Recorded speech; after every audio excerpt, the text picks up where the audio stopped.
At some point in a crisis, you got to stop turning on each other, you got to start turning to each other.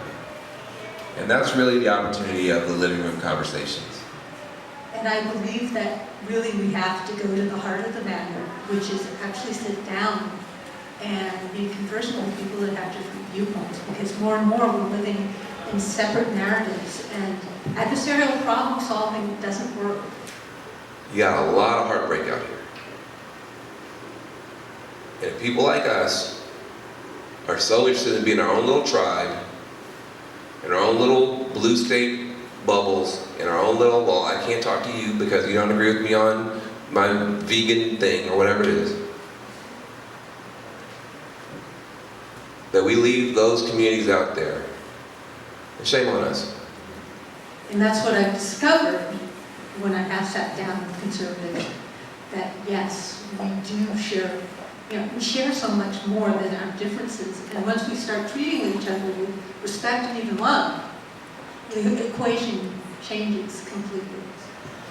Now, collaborative problem solving allows us to hear each other, and when you listen to, you can hold the tension of your differences, and when you really care about each other, you want to satisfy each other, and there's the possibility, when we're really listening to each other, that we'll come up with solutions that are better than either group alone would devise. Because everybody has some terrible person on Facebook who just drives you nuts every time something happens in the news, so maybe that should be the first person.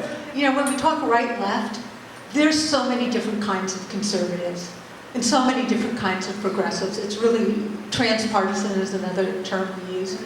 Wow, it would really be interesting to hang out with some people that have some different viewpoints. I've learned so much doing this. What are the rules and regulations? How does this work?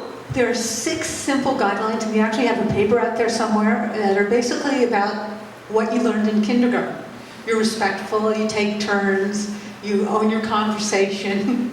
It's just stuff that everybody can agree to.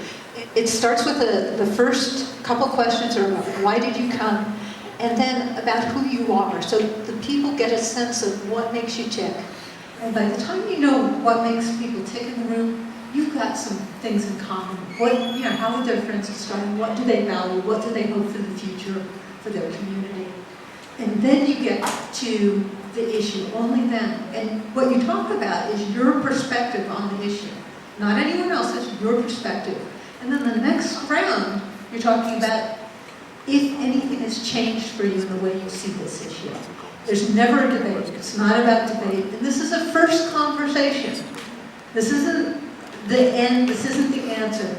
This is a piece of a puzzle of healing, honestly. What have you discovered in your conversation with the other side that would give you any reason to think that we could work together? And the criminal justice reform is the lowest hanging fruit. Well, the other side cares about family values, and prisons are destroying families. That's a huge issue.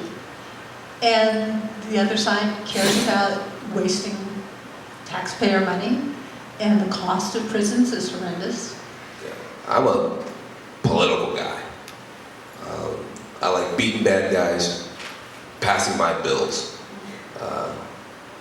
And yet, probably, if the truth is going to be told, as embarrassing as it is to admit, if we actually get these bills passed, it's probably going to come out of this process.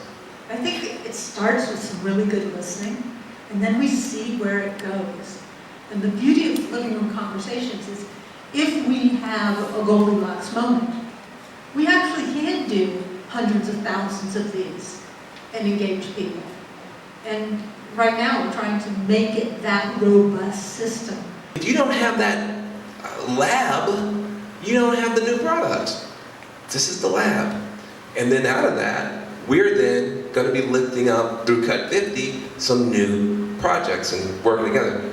We're not working together, and I believe we have to. I don't know that we're going to succeed if we work together, but we have to give it a good shot right now.